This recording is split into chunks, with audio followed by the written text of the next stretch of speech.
Well, it's Tuesday, the 22nd of March, 2022. The time, 9 p.m. East Africa. This is KBC Prime Edition. Good evening. My name is Mboya. Top in the news.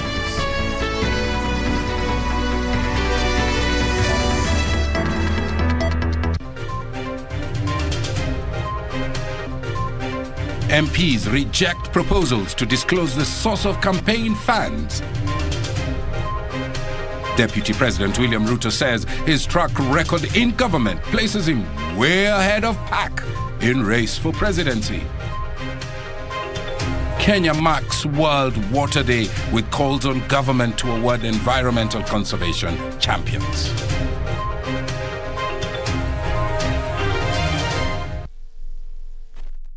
Thank you very much for joining us. Lensa Ondingo is our sign language interpreter.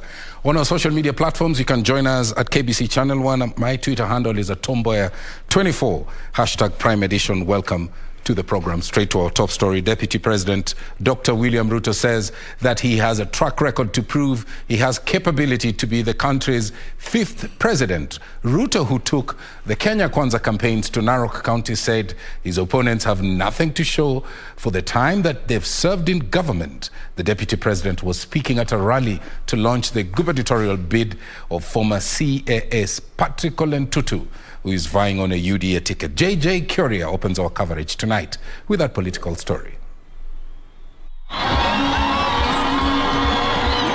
With opinion polls indicating that Narok County is a battleground county between the Azimio la Umoja coalition and the Kenya Kwanza alliance, Deputy President Dr. William Ruto led the latter's luminaries to popularize the bottom-up economic model in the county. Ruto claiming that his record as deputy president is proof that once elected president, he will deliver on his promises. Si mimi nimekuwa deputy president. Mimi nikiwa deputy president katika hii Narok. Si barabara ya kutoka kule Narok town mpaka second hand si tumetengeneza. Si tumetengeneza kilomita 400 mpya ya lami hapa Narok. Ni kweli ama si kweli? Si tumewaunganishia stima kutoka watu 20,000 mpaka watu 90,000. Ni kweli ama si kweli? Si tumewawekea equipment ya milioni 500 katika hospitali yenu ya Narok hapa mpaka mko na ICU. Ni kweli ama si kweli? Si tumejenga technical training colleges 6 mpya ya watoto wa Narok County. Ni kweli ama si kweli? The deputy president lashing out at his arch-rival, the Azimio la Umoja coalition flag-bearer Raila Odinga, accusing him of having nothing to show for the years he served in government. Miaka ndio hiyo. Mimi nataka niulize, kama hajafanya kazi miaka hii yote, akishafika miaka 80 ndiye atajua kuanza kupanga kazi? Ndiye atakuwa ameanza kupanga kazi? In 2017, 55% of the vote went to Jubilee Party. But now, the Kenya Kwanza Brigade is calling on the electorate to vote overwhelmingly for the coalition. Musikubali tuuziwe uoga. Musikubali tuuziwe mambo ya bure. Mimi nataka niwaambie, system ambayo itatengeneza serikali inayokuja ni system ya wananchi. Deep state ambayo itatengeneza serikali inayokuja ni deep state ya wananchi. Kura zenu na uamuzi wenu ndio utatengeneza serikali ya Kenya inayokuja. Yule anakoma kwa Azimio ni kama yule kupe anadadia ngozi na ng'ombe ilitiweza. Tunaona wewe tuachane na mambo ya Azimio. Tunataka Kenya iwe ya Wakenya wote kutoka chini kwenda juu. Na ndio tuko hapa kuambia kura ya tarehe 9 mwezi wa 8 itakuwa kura ya kurudisha chini bei ya unga. The leaders further called on residents to reject divisive politics, claiming all communities are welcome to live in Narok County. Na wacha jitoa onyo mbele yenu ya kwamba tumekuwa na wandugu zangu wa pande ile wanatishia watu ya kwamba wakikuwa watapata hii ugavana, kuna wengine watadhulumiwa. Si mmesikia hiyo maneno? Mimi nimesema nikiwa mgavana wenu nitahakikisha ya kwamba kila kabila, tuko na kabila 45 ya Wakenya ambayo wako Narok County. John Jacob Curia, Prime Edition. Well, as the Deputy President campaigned in Narok, members of Parliament have rejected a proposal to have a candidate or a political party disclose the source of their campaign funds. The MPs also took issue with the Election Campaign Financing Bill 2021 proposal that the Auditor General campaign funds, terming it untenable, and that the mandate of that office should be restricted to only auditing public funds. Here is that report. Resumed its sitting from a 2-week recess on Tuesday with a heated debate on the Election Campaign Financing Amendment Bill 2021. The MPs opposing a proposal to have political aspirants formulate committees to oversee the use of campaign funds. The legislators also termed as unfair a proposal to have surplus funds after campaigns surrender to charity organizations. So why should I make a report to a political party which does not give me even a shilling? On what principle? Mr. Speaker, when you look at Section 27, that gives the leeway to invite the Auditor General to audit even the expenditure of an independent candidate. You can imagine how many independent candidates we have from the level of MCA to MP, all the way to governor and possibly even president. It makes that provision without talking about who will fund the Auditor General. Honorable Speaker, if we were to allow this bill to enter into force, and I'm happy it has become impracticable, it would mean I just time the expenditure committee of my opponent, buy them out, and they disappear. Again, they want you, Mr. Speaker, to declare even what is left from your committee. So, Speaker, as one puts it very clearly, one does not need rocket science to finish you, Mr. Speaker. He only comes and buys your committee. And then your committee will run away with the money, Mr. Speaker. This will bring more problems than can manage. And as well, Mr. Speaker, this tedious. At the same time, the House endorsed proposals in the Election Amendment Bill 2021 barring nomination of members residing outside respective county assemblies. The MPs also want party nomination lists forwarded to IEBC after elections, arguing it will cushion election losers. For someone to be nominated to be an MCA in a certain county, they must be a registered voter in that county. Without saying, Mr. Speaker, it will add a lot of value if you nominate someone who is a resident, who is a voter from that particular county. So this list, this party list, provides an opportunity for the political parties to enhance capacity in the assemblies. How?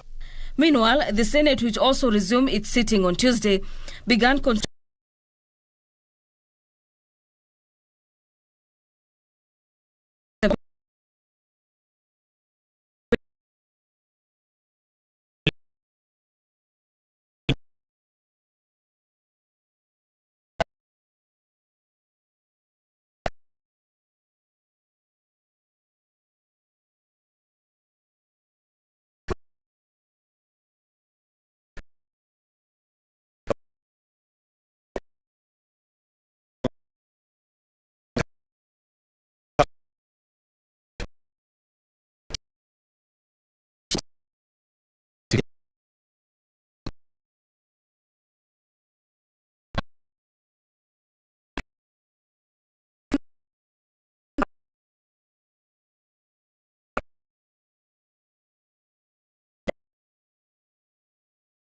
to the mashinani so that you people who are here can benefit. He will face off with ODM Simba Arati, Chris Obure and Ominga Magara of Jubilee, Ezekiel Machogu of UDA, among others.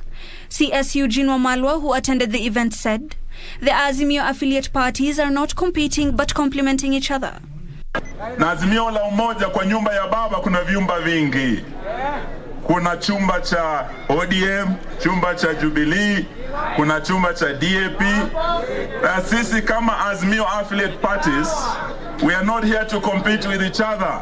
We are here to complement each other. Meanwhile, a lobby group has launched a program to educate and sensitize residents in the Mount Kenya region about the benefits they stand to reap under Raila Odinga's presidency. The group, Ushindi Kenya, led by Chairman Lee Karuri, says they have taken the civic education model to ensure the mountain region understands the objectives, philosophy and ideals of Azimio la Umoja, spearheaded by the former Prime Minister. Our approach is through leaders, civic education model, to be able to bring the benefits of Azimio la Umoja to the communities in Mount Kenya region, and also to be able to explain that we have a great leader in Right Honorable Raila Amolo Odinga. We know that Baba is a great leader who will be able to lead this. Counties that I am coordinating, I will leave no stone, we will leave no stone unturned until we make sure Baba is on top of the mountain. And the eldest son of the late former Cooperatives Minister John Nyaga has joined the presidential race. Jeremiah John Mwaniki Nyaga says he is vying to accomplish what his father started, with his main agenda being to fight corruption. I believe the next president of this republic must be able to promise Kenyans he will not eat a shilling of their money. Finally, the Jubilee Party has extended the deadline for nomination applications to 25th March 2022 to allow more aspirants to apply. In a statement, the party's National Elections Board said the extension is as a result of overwhelming demand from Jubilee Party aspirants from across the country.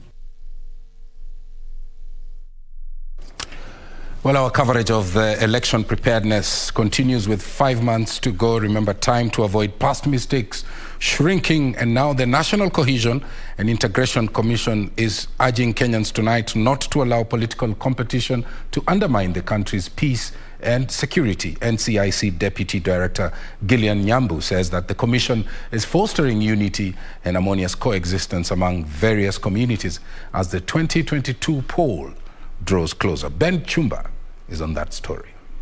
Kisumu and Kericho are among counties that have been mapped out as political violence hotspots in the country.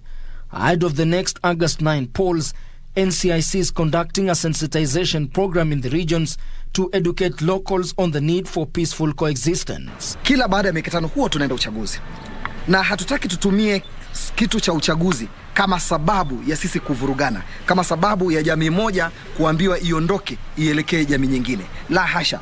Tunataka kwamba tuchukulie swala la uchaguzi kama majukumu yoyote yale ya kitaifa ambayo tunafanya. In a meeting attended by various stakeholders, NCIC Deputy Director Gillian Nyambu said the Commission is keen on ensuring political differences among communities in the regions are settled amicably to safeguard stability and development. Tulipokuwa katika area hizi, tumekuwa tukimulika watu kutoka sekta mbalimbali tukijadiliana. Kwanza tunamulika zile changamoto ambazo zinaanza kuibuka. Ni mambo yapi ambayo ikiwa hatutaweza kuwa makini yanaweza kuzusha hali ya vurugu, kuzusha hali ya mtafaruku. Kericho County Commissioner Kamau Karungo used the meeting to demystify intelligence reports identifying Kericho as a possible conflict hotspot ahead of the August 9 polls. Area yetu ya Kericho is very peaceful. Hata hapa town we are very peaceful, and even other areas. Lakini tunajua iko area ambao kuko na potential, hasa area ya Sondu, area ya Muhoroni, area ya Nyagacho, area ya Fortenan. Tusipoweka mikakati, hiyo shida inaweza tokezea. In Mombasa, Jubilee Party leaders have declared their preparedness to carry out campaigns for their grassroots candidates. Tutaanza kampeni zetu kutoka kule katika ward level mpaka juu, na tutaweka kamati zetu kila sehemu kuhakikisha kwamba zinapigia debe rais wetu Raila Amolo Odinga mpaka chini kule mashinani. Kuanzia hizo siku ambazo zaja, tuna caravan ambayo tumeita 30 wards in 10 days. Caravan hii itakuwa imetembea once IBC ikitupa official go ahead ya kwenda na kuanza kupiga madebe, tutafanyia hivyo. The leaders who spoke at Mama Ngina Waterfront reiterated that they are confident that their candidates will win come the August poll, since the party is deeply rooted in the county. Ben Chumba, Prime Edition. Just a quick reminder, our social media platforms at KBC Channel 1, hashtag as Prime Edition, my Twitter handle at Mboya24. There's an item here on politics. Environmentalist Dr. Isaac Kalua says that the Green Thinking Action Party is best suited to deliver all-rounded leaders. Kalua said that the party has given equal opportunity to aspirants regardless of their gender or age. Nancy Kwale is on that story. On Tuesday, the Green Thinking Action Party received 22-year-old Anita Soina, who defected from United Democratic Alliance Party. I, Anita Soina, the Green MP, is joining the Green Thinking Action Party. GTAP leader Dr. Isaac Kalua urged more young people and women to join the party in pursuit of equal opportunities in the competitive political arena. There is nothing that is as painful as shattering someone's dream out of a wrong process. And therefore we want to give an opportunity to women, to the youth of this country, to people with disabilities, and so that they can proceed to do what they can be able to do for the good of the nation. Soina, who has been active in matters environment since she was 18 years, urged young people to be part of change. And I believe the people of Kajiado North are going to join in the list of constituencies represented by green and youthful political leaders. She exuded confidence that she would win the Kajiado North seat, promising to focus on primary challenges bedeviling the region, such as water shortage, food insecurity, sanitation, among others. You cannot promise people that you will solve their water problem, health issues, food insecurity, and poverty without addressing climate crisis, which in one way or another is linked directly to the challenges above. National Elections Board member Florence Machio hailing the recent move by GTAP to waive the nomination fees for women candidates. Over the years, many women have shared the experiences of violence within their own parties, violence within their private spheres, simply because they said they want to run for office. And for us as a country, if we want to get to the 2/3 gender rule, we have to make sure that it starts within the party. Political party leaders, they should not tolerate members who are going out there with abusive language, bringing discord amongst Kenyans who have been living very well, yet this is just a season that should come to an end within a very short time. The Green Thinking Action Party commenced its nomination process yesterday with a target to field 500 candidates in the August general elections. Nancy Kwale, Prime Edition. 5 months to go before the 2022 poll. A lot of focus on political hygiene there. That story brings us to our first break. We'll be back shortly. Stay with us.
Do you have a news story to share with KBC? Get in touch swiftly on email news@kbc.co.ke or call 0723-892-654 or 0734-780-124.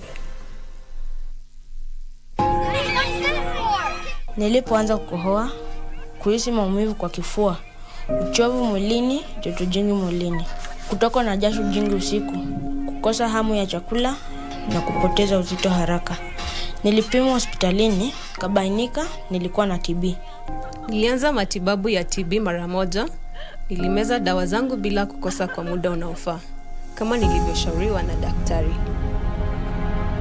Ugonjwa wa TB sio uchawi. Mtu yeyote yule anaweza kupatwa na ugonjwa huu, lakini ukimeza dawa vizuri, TB inatiba. Nilitibiwa TB, nikapona na niko sawa. TB inatiba. Pata matibabu bila malipo katika hospitali zote za umma. Tujijali, tumalize TB. Ujumbe huu umeletwa kwako na Wizara ya Afya na washirika wake. Ili kupata skiza tune ya Tabasamu ni bure. Bonyeza *811*965#. Maneno matamu humfanya mtu atabasamu ghafla, na pia mawazo mema huzifanya hali zitabasamu mbele yako ghafla. Hali ngumu zikawa nyepesi, hali tete zikatamanika. Ila unaponuna pia hali zinanuna. Hebu jifunze kutabasamu. Kupata skiza tune ya Tabasamu ni bure. Bonyeza *811*965#. *811*965#.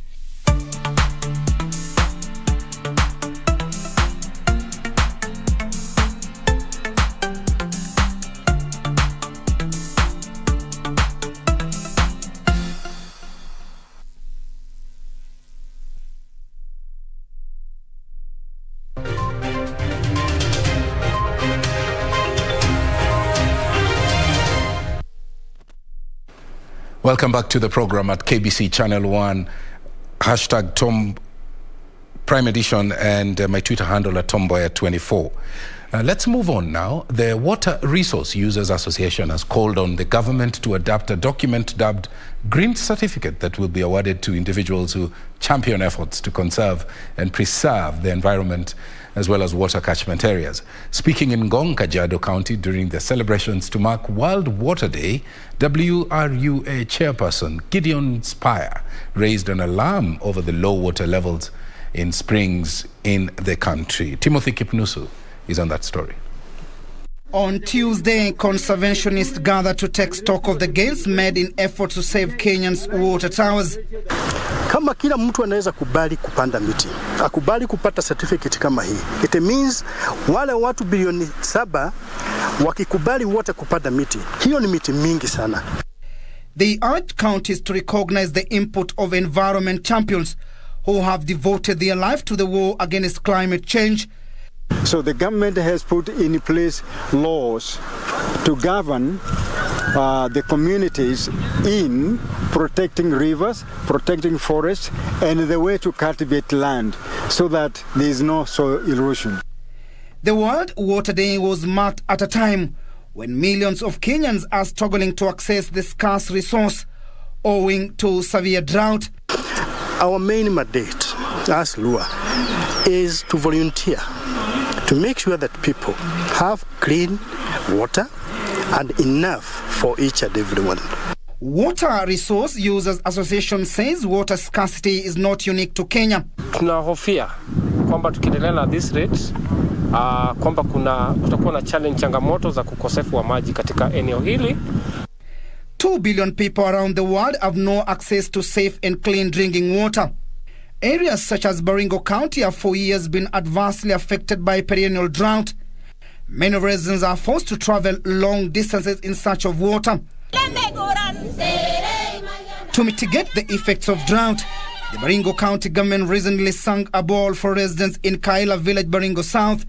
For the last 5 months, we have not experienced rainfall. Baringo is not only water scarcity, but also the need is too high. By people taking that contaminated water, the saline or whatever form of contamination in that water, they are exposed to medical, infections. The World Water Day is observed on March 22nd every year to educate the public on the importance of water to the whole world and to raise awareness about the water crisis. The day also highlights the necessary improvement for access to water hygiene facilities and sanitation in all countries.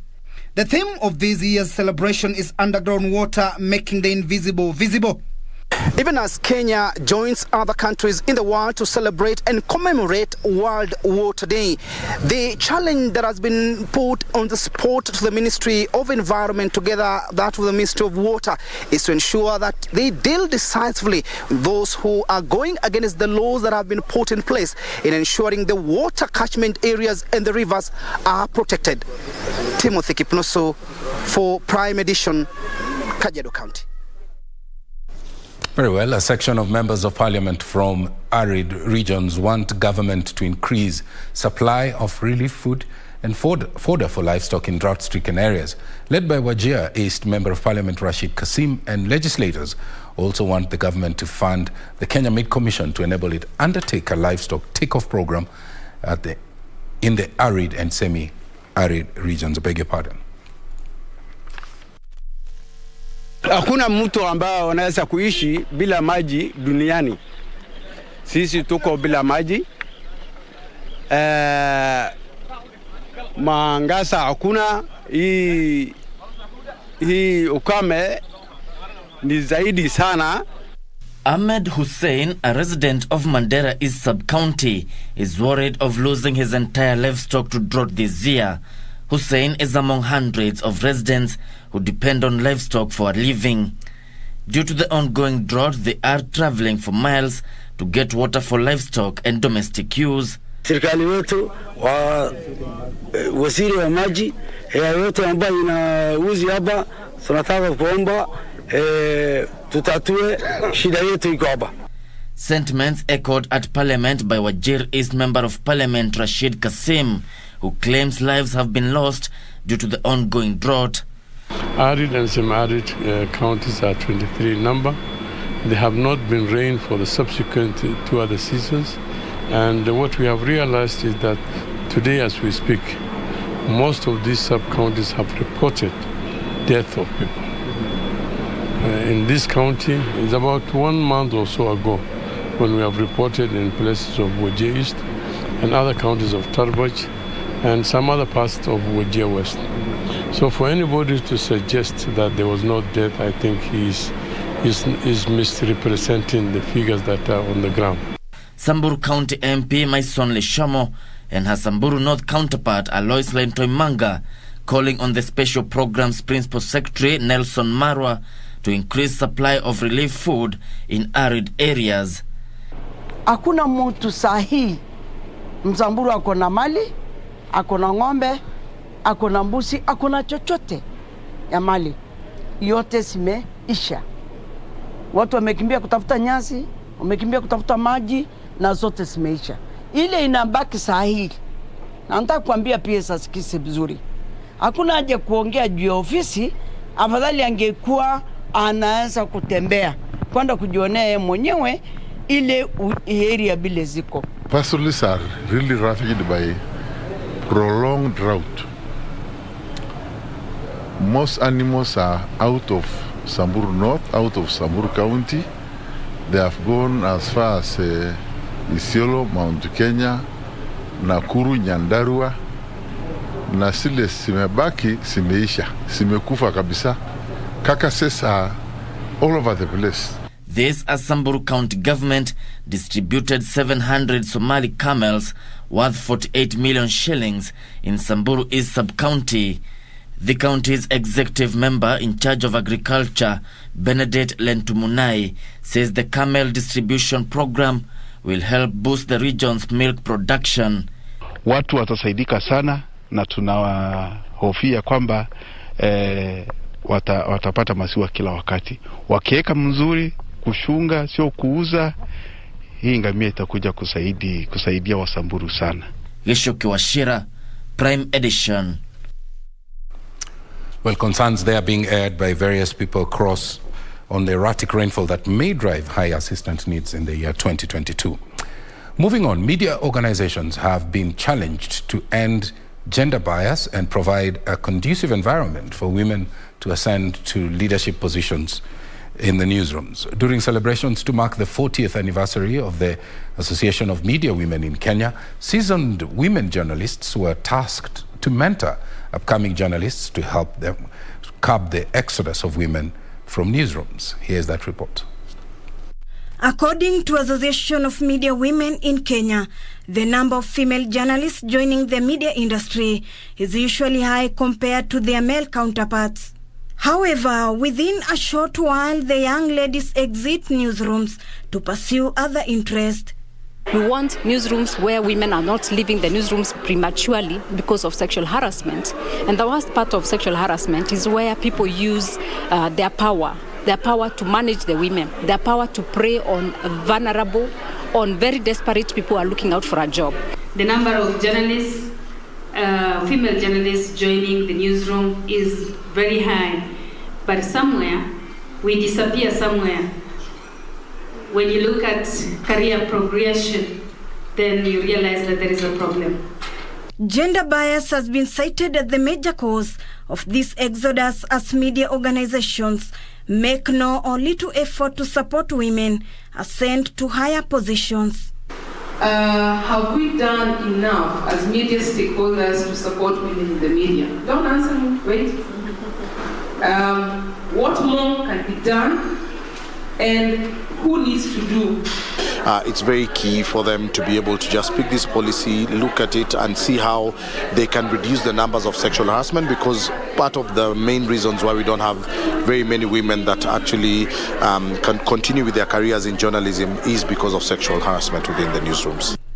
Week, which is celebrating 40 years of existence, acknowledges everyone needs to pull up their weight if gender balance is to be achieved. They're not being told, oh, you are a woman, you can't do a difficult story.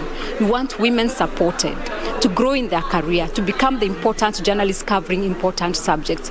They're not flower girls. They're professionals who are very qualified and who deserve a better position and better treatment in the media. Ruth Wamboy for Prime Edition. By the way, have you ever heard of Njongo wa baharini? Well, this is the sea cucumber found in the Indian Ocean, and which is now under the threat of extinction. Our reporter Juni Karisa embarked on a fishing expedition that's in Kwale County to explore the state of the rare creature, incidentally a highly rated delicacy, particularly in the Asian countries.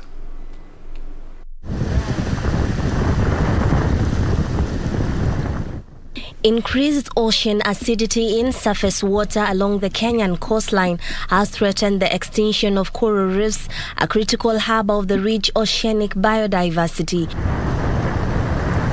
This has triggered the migration of marine species, hence disrupting the livelihood of fishermen. One such dwindling species is the sea cucumber, locally referred to as Njongo wa baharini. Our quest to explore the organism's existence led us to the Kibuyuni Beach Management Unit in Lungalunga constituency, Kwale County. Word has it that bountiful harvest of the marine invertebrates is common here. We arrived at the shallow waters of the Kibuyuni Beach in the afternoon. However, our visit proved futile.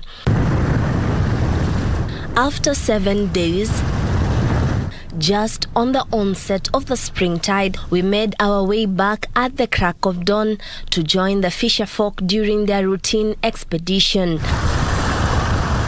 Alas, we hit the jackpot. Not every fisherman is cut out for this trade.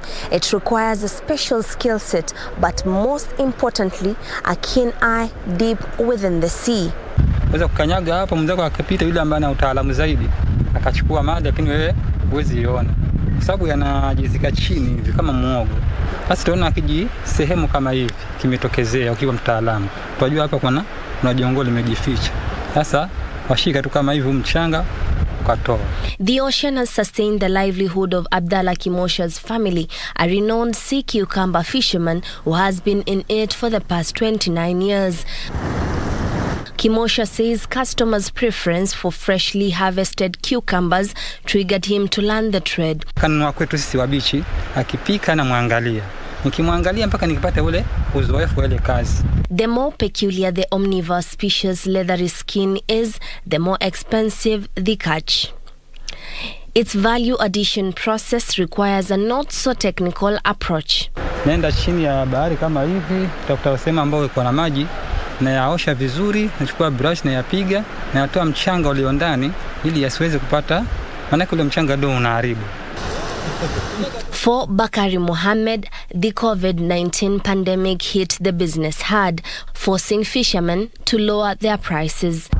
Bora alikuwa tunamuuza shilingi 2,400. Jongo tairi ilikuwa tunamuuza shilingi 1,000 na 600. According to Mohammed, artisan fishing methods have however limited the exploration of such camouflage species to its full potential. Si tungependa uvema jongoo wale watu wa soko wawe karibu na sisi, sababu soko liko mbali sana. Kitu ninachohitaji ni pale kama fleba na mashine yake na flippers ndani vioo, ili kupata wale wavuvi ambao ni wazamizi wakaweza kuniaskoti nikapata mzigo wa kutosha. Marine experts note that Holothuria ultra, popularly known as the black sea cucumber, as well as the Leucos pilota, popularly known as the black Tarzan, are the most common species of the 17 species found along the Kenyan seabed.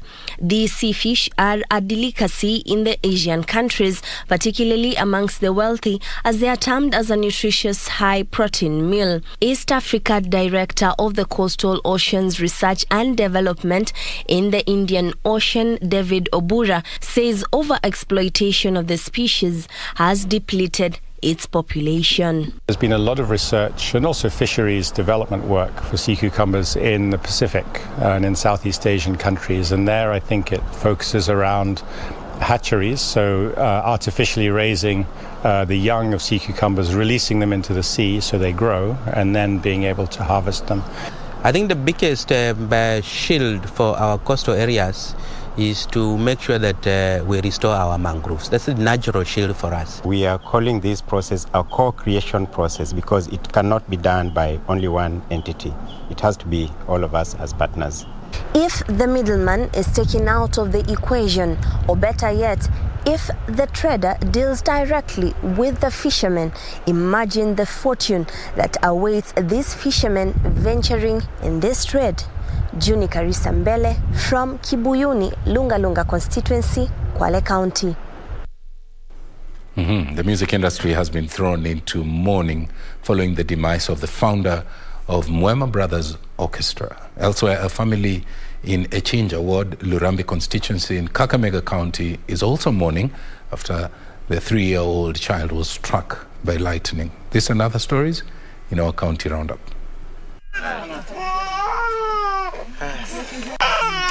A somber mood engulfed in Echinja Ward, Lurambi constituency, Kakamega County, after a child was struck by lightning. The area is currently experiencing heavy rain, and residents are calling on relevant authorities to erect lightning arresters to help reduce such cases. Kuomba serikali tusaidie kitu ya kushika hiyo radi zirudi hata kwa boma nyingine, hata kwangu mwenyewe sitaki irudi. Nataka tu kwetu nyeshe mzuri tupande vyakula vyetu. In Kisumu, traders who formerly operated at Lagwani Beach in Kisumu have expressed frustrations at the pace of Uhuru Business Complex completion process. The traders who were evicted in 2019 were promised allotment at the newly built complex, but are yet to occupy the space. They were stalls hapa ndani, tufanye kazi hapa ndani, lakini vile tulianza kufanya kazi, tukakatazwa tena tusianze kazi. Sasa tujui nini nafanyika hapa. We were told that we are going to start working at the end of February. It is March now. In Nairobi, civil society organizations working in the reproductive health and human rights from different settlements in Nairobi County held demonstrations to protest what they term as a draconian policy that undermines the gains made in provision of reproductive health services. If I'm raped, if I'm a woman and I don't nikisikia niko na mimba sina uwezo ama situation hiyo mimba nasikia siwezi iweka sababu ni ya rape, nafaa nipatiwe haki ya kuitoa. Elsewhere, residents of Ngarimara area of Isiolo County have accused some government officials of neglect and inaction following a daylight raid on the area by suspected armed bandits. The locals say they feel neglected by the state and area leaders in the wake of the attack. Ngarimara tumekuwa sideline, sisi hatutambuliki kabisa. Haki yetu ya kikatiba imevunjwa kwa sababu jambo lolote likitokea hapa kama uvamizi, serikali turnout yao inakuanga very slow, wana drag feet sana kufika hapa. Sio Samburu district, sio Samburu county, ni kwa nini viongozi wa Isiolo wananyamaza? Sisi saa hii hatuna amani kimaisha.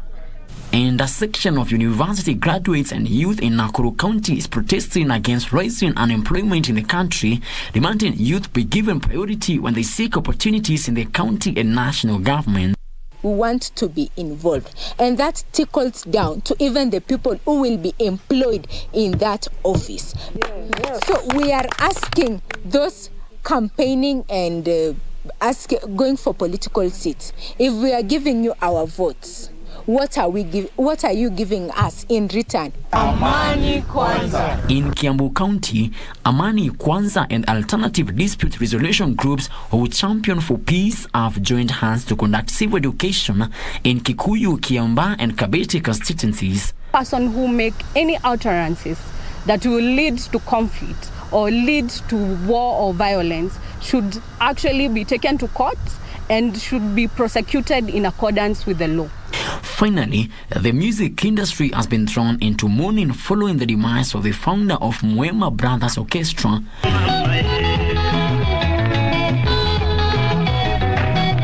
Edward Nganga Mboya died on Monday in Kitui County at the age of 71 after suffering a second bout of stroke. Mboya, who was hit by polio in the 1960s and his health deteriorated after a mild stroke in 2011, is famed for hits such as Kelume Part 1 and 2. He will be buried on 30th this month in Kitui. Frederick Mwoki for Prime Edition.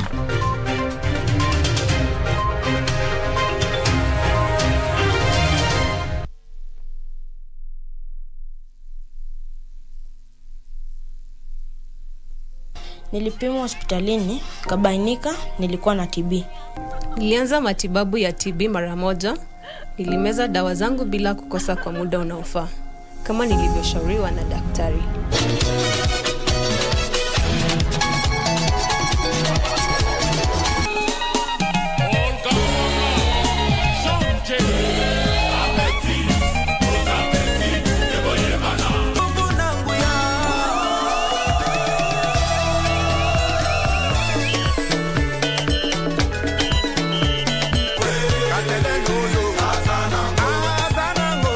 Pata matibabu bila malipo katika hospitali zote za umma. Tujijali, tumalize TB. Ujumbe huu umeletwa kwako na Wizara ya Afya na washirika wake. Mundos divididos por una sombra de traición. I cannot do anything to stop those three. If they find out the truth, they'll come not just after me, but also after you. Renata is what? Renata isn't for you. I've told you till I'm blue in the face, but you won't listen. I thought you'd gotten over that. It seems you haven't. You can think whatever you want. We are here trying to make sure that justice is done, yes, but not for revenge. I want to divorce your father. Mariela!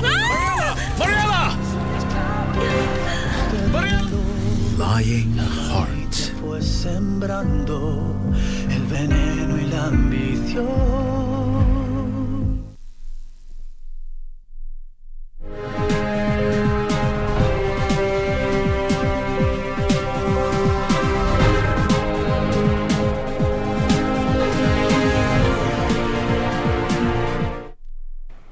Welcome back. Let's now take a look at the latest in the world of business.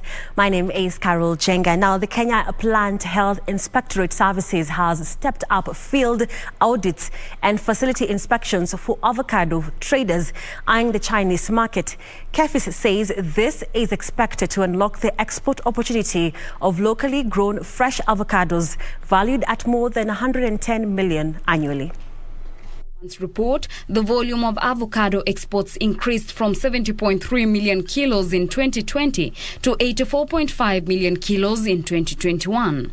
However, the value of avocado exports decreased from 14.5 billion shillings in 2020 to 14.4 billion shillings between January to November 2021. The export of fresh avocados to China follows the early January signing of two protocols to facilitate bilateral trade, mainly the export of avocados and aquatic products from Kenya to China. China is a very discerning market, And you've got to have all of the necessary quality parameters, traceability parameters, the quality of your pack house have all got to be put in place to their highly exacting standards. KEFI's Managing Director Professor Theophilus Mutui says the regulatory agency has stepped up surveillance efforts to ensure that all eligible avocado growers and pack houses meet the stringent phytosanitary standards and accorded an opportunity to enjoy the Chinese market prospects. Fresh avocados were originally excluded from the Chinese markets due to fruit flies, with access restricted to frozen produce. KEFI's General Manager in charge of Phytosanitary Services, Dr. Isaac Masharia, said the National Plant Health Regulatory Agency is actively working to support the export of fresh fruits to China once the local Hass avocado harvest season opens next month. We have a huge demand for avocados in China. We have a window of February to March where we are not receiving much of the avocados from Peru and maybe the Colombians and Mexico.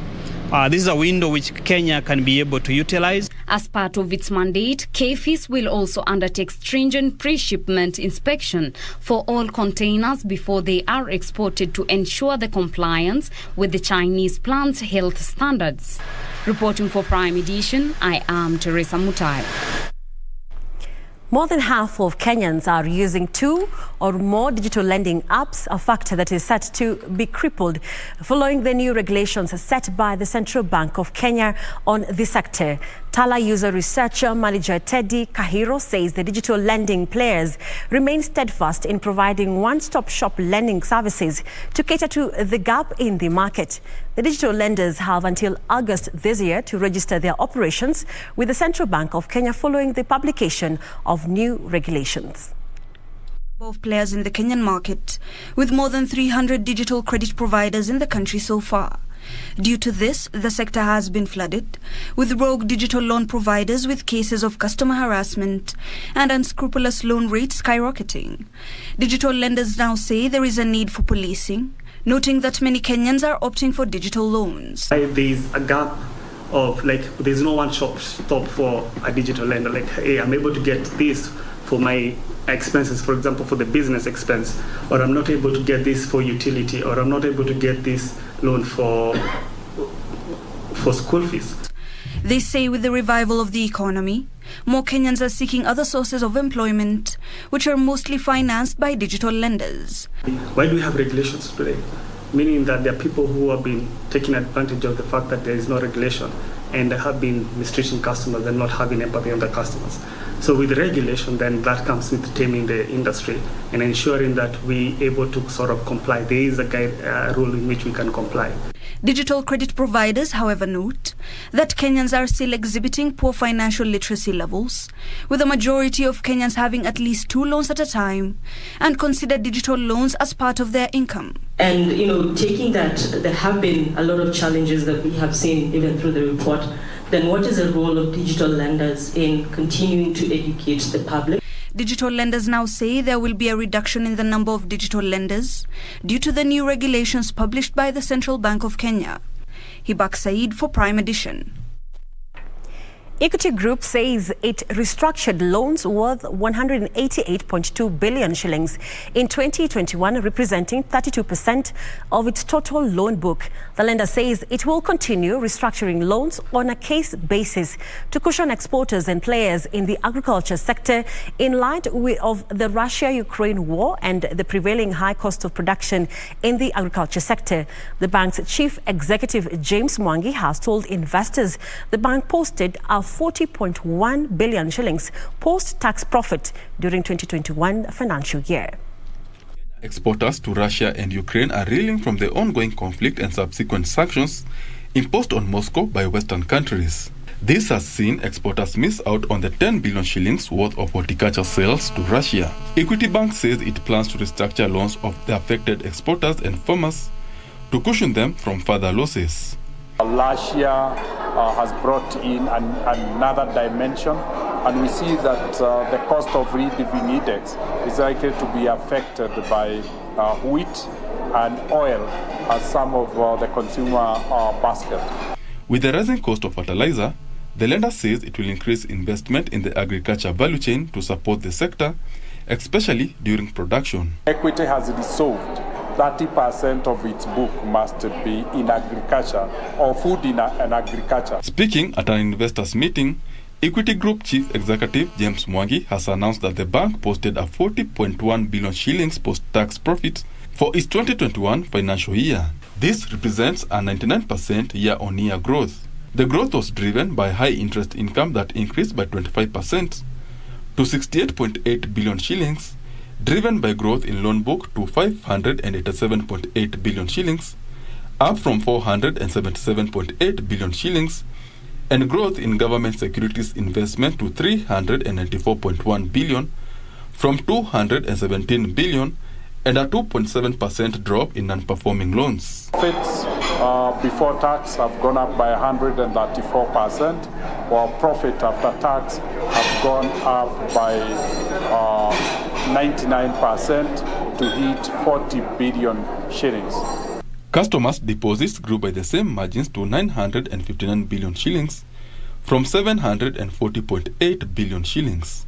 The lender will pay 11.3 billion shillings in dividends, with shareholders receiving 3 shillings per share, representing a 50% increase from the last payout in 2019.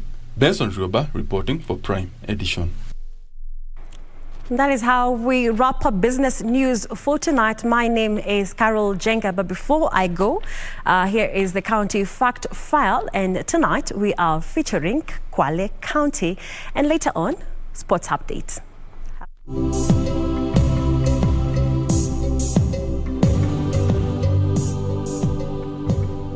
Kwale County is located in south coast of Kenya.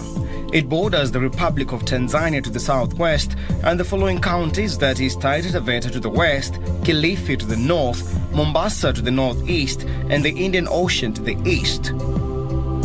Kwale County covers a total surface area of 8,270 kilometers squared, with a population of 649,931, according to the 2019 Kenya Population and Housing Census.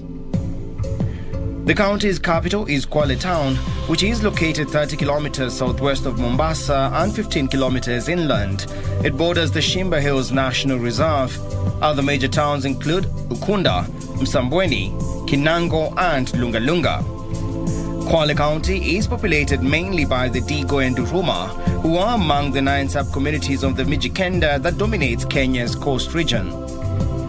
The county has 4 constituencies, that is Msambweni, Matuga, Kinango, and Lungalunga, with 281,041 registered voters as per the 2017 Independent Electoral and Boundaries Commission register. The county also has 18 electoral wards. Coconuts and mangoes are the main crops grown in Kwale County. Kwale is mainly an inland county, but it has a coastline south of Mombasa. Diani Beach is part of the Msambweni division. Salim Mboya was the first governor of Kwale County after winning in the 2013 general election on an ODM ticket. However, in 2017, he sought for re-election, retaining the governorship, this time on a Jubilee Party ticket.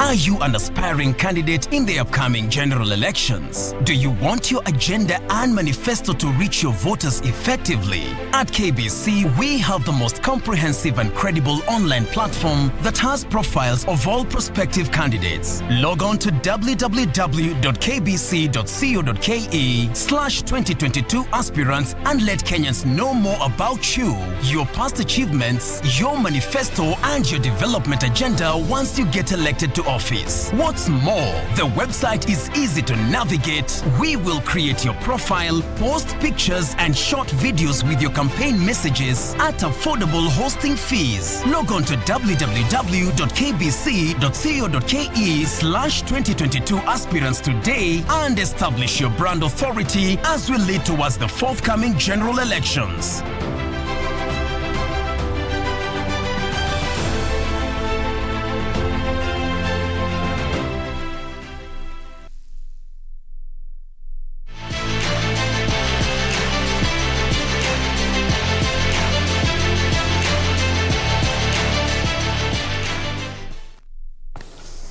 Oh, good evening and thank you for joining us for the KBC Sports Update with me, Richard Munga. Now, Kenya Lionesses rugby team head coach Felix Olo says he is optimistic that they will prepare adequately before travelling to take part in the Birmingham Commonwealth Games. The qualifying tournament will be held in Tunisia from April 29th to the 30th this year. Speaking after today's training, Kenya Lioness head coach Felix Olo said that the team is very committed in their quest to qualify for the Commonwealth Games. For me, I'm happy. I'm happy with the progress because young girls are coming up very well through the ranks. I know there are some concerns as how we've lost some players. We've got some contracts abroad, and to me that's a blessing in disguise. It really shows that there is something that is going on within the women's rugby. The Commonwealth Games qualifying tournament is slated for 29th and 30th of April in Tunisia. Olo added that they will build a strong squad that will be capable of competing at any level internationally. I think we are much prepared, but we want more, so that's why we are in this camp. And we still have like 3 weeks before the competition, which I think, as being in the camp, is giving us more training sessions and more time to train together, and also for the team like to have that bond. As in the camp, we are here, all of us. No one is going home, so I think we are getting also the bond. His remarks were echoed by the team manager Camilline Oyuayo, who said that the squad will be in tip-top shape when they travel. We started our training on the 3rd week of January, and now we've gotten into camp. So we got into camp yesterday, and we're doing a whole week's camp, so we will break on Saturday. The team is currently in camp until Saturday, when they will take a 5-day break. The team has been training since yesterday and will go on the training until on Saturday ahead of the qualifier matches in Tunisia for the Commonwealth Games. For Prime Edition Sports, I'm Daniel Mwendwa. Meanwhile, the national beach volleyball teams left the country this morning ahead of the Africa Commonwealth Games qualifiers that are set to serve off this Friday in Accra, Ghana. Team Kenya comprises of 4 women and 4 men. The men's team has veterans Ibrahim Oduor, James Moneki, Nicholas Lagat and Donald Bishete, while Gudensia Makoha, Braxidi Zagala, Naomi Tu and Veronica Athiambo make up the ladies' team. The women's team were Africa's sole representatives at the Tokyo Olympic Games, while the men's team is ranked 6th in Africa. 8 teams, among them host Ghana, Mozambique, Nigeria, Kenya, Mauritius and Sierra Leone, have confirmed their participation.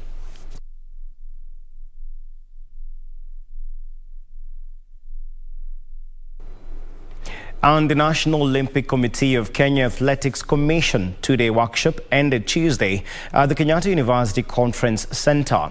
The workshop was aimed at empowering athletes to ensure their viewpoints remain at the heart of decision-making, which is the main mandate of the Athletes Commission. NOC's Second Deputy President Waithaka Kioni says safeguarding of athletes is a big priority of the executive and the Olympic movement. Over 40 athletes from NOC affiliates attended the workshop. It's really given us some type of wisdom that we did not have, and yeah, the doping has really helped us to know that what is balanced. I mean, what is banned and what is right thing to do. And next time when they approach us, this is what we should do, etc. Yes. I think it was a very smart move because honestly speaking, I don't think I know that athletes go through so much in terms of mental stability, and for them to organize that was a huge impact on athletes. It's very important. Now, still on matters athletics, Kenya's Mukiri John Njoroge produced an outstanding performance to finish second in the men's 100 meters race at the ongoing Dubai 13th International Open Athletics meeting. Rajab Chetty also proved to be more superior in the men's short put, beating Asad Ali and Sharif Ali. Emirati Paralympian Mohamed Hamadi had to settle for silver behind arch rival Walid Kitla in the 800 meters T34 wheelchair final. Tunisian Tikla clocked a winning time of 1 minute 44.33 seconds to beat Al Hamadi by 14 milliseconds. The result was a repeat of their showdown at the 2020 Tokyo Paralympics and their last meeting at the Sharjah International Open Para-Athletics earlier this year.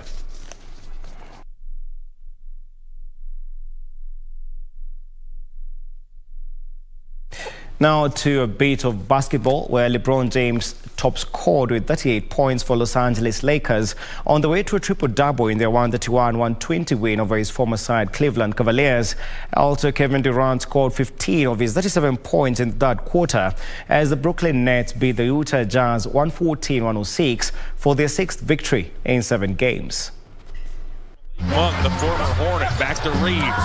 Reeves takes a three. The four-time NBA Most Valuable Player LeBron James, who left Cavaliers for Lakers in 2018, provided 12 assists and pulled down 11 rebounds against Cavaliers, which he led to the 2016 championships.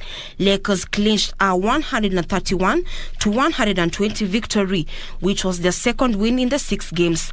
James' decisive 38-point contribution in Cleveland, where he spent 11 years of his NBA career over 2 spells, came just a day after he became league's second all-time leading scorer. Russell Westbrook added 20 points and 11 assists, and DJ Augustin came off the bench to score 20 points for the Lakers, who are 9th in the Western Conference. Darius Garland scored with 29 points and came up with a game-high 17 assists for the Cavs, who are 6th in the Eastern Conference. Elsewhere, Kevin Durant scored 15 of his 37 points in the third quarter as Brooklyn Nets beat Utah Jazz for 114-106 for their 6th victory in the 7 games. Jason Tatum scored 36 points to lead the Boston Celtics to a 132-123 road win over Oklahoma City, where DeMar DeRozan scored 26 points against his former side to help Chicago Bulls to a 113-99 win over Toronto Raptors. Zach LaVine also hit 26 points for the Bulls as Toronto's 6-game winning streak was brought to an end. Malik Monk.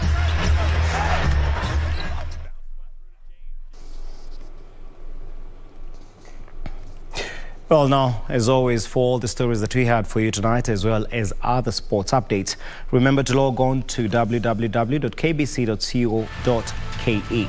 Oh, that's all the time we had for sports tonight. I'm Richard Munga. Do have a lovely night, but don't go too far. Mboya is on the other side of the studio to wrap up the news bulletin. Have a good night.